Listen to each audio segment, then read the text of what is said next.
IIT జేఈఈలో వచ్చిన మార్పులేమిటి? ఐఐటి జేఈ ఎగ్జాము 1961లో జేఈ ఎగ్జామ్ స్టార్ట్ అయింది. ఇప్పుడు ఎట్లా ఉండేది అంటే 70s 80s దాకా కూడా ఒక స్టాండర్డ్స్ ఒక మాదిరిగా ఉండేది, మరీ టఫ్గా ఉండకపోయేది. కానీ బేసిక్గా అవి సబ్జెక్టివ్ క్వశ్చన్స్. అవును. అంటే ఒక ప్రాబ్లం ఇచ్చేస్తే ఆ ప్రాబ్లమ్కి సొల్యూషన్ చేయాలి, అంటే పేపర్లో రాయాలన్నమాట. ఒక మ్యాథ్స్లో 8 క్వశ్చన్లు 10 క్వశ్చన్లు, ఫిజిక్స్లో ఒక 8 లేక 10, కెమిస్ట్రీలో ఒక 8 లేక 10 సబ్జెక్టు బిగ్ క్వశ్చన్స్ ఉండేవి. వాటి ప్రాబ్లమ్ సాల్వింగ్ పేపర్లో రాసేవాళ్ళు.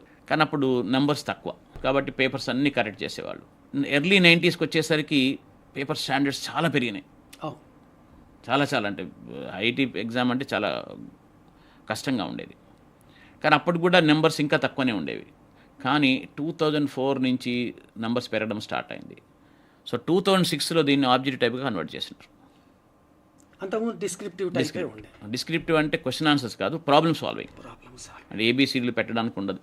ఒక్కొక్క ప్రాబ్లం ఉంటే దాన్ని చదవాలి, అర్థం చేసుకోవాలి, ఆ ప్రాబ్లం సొల్యూషన్ బిగినింగ్ నుంచి చివరి దాకా చేసి ఆన్సర్ తీసుకురావాలి. అంటే పేపర్ కొంచెం ఏమన్నా ఈజీగా ఏమన్నా మార్చారా సార్ అది? ఇప్పుడా అక్కడితో ఇది చాలా ఇంపార్టెంట్, వినండి.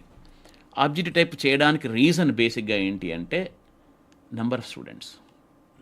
2006 వరకే 4.5 lakhs అట్లాగా రాసేవాళ్ళు. సో వీళ్ళంతా అందరికీ కరెక్షన్ ఎక్కడ చేస్తారు చెప్పండి? హ్యూమన్లీ ఇంపాసిబుల్ కదా. అవును, అవును. ఇప్పుడు పీపుల్ ఆర్ ట్రయింగ్ నౌ, అంటే మెషిన్ గ్రేడ్ చేసి కూడా ఏమైనా సబ్జెక్టు దాన్ని చేయొచ్చా అని చేసే అవకాశం ఉంటుంది. ఈ AI and machine learning models వచ్చిన తర్వాత అది కూడా అవకాశం ఉంది. I don't know whether they do it.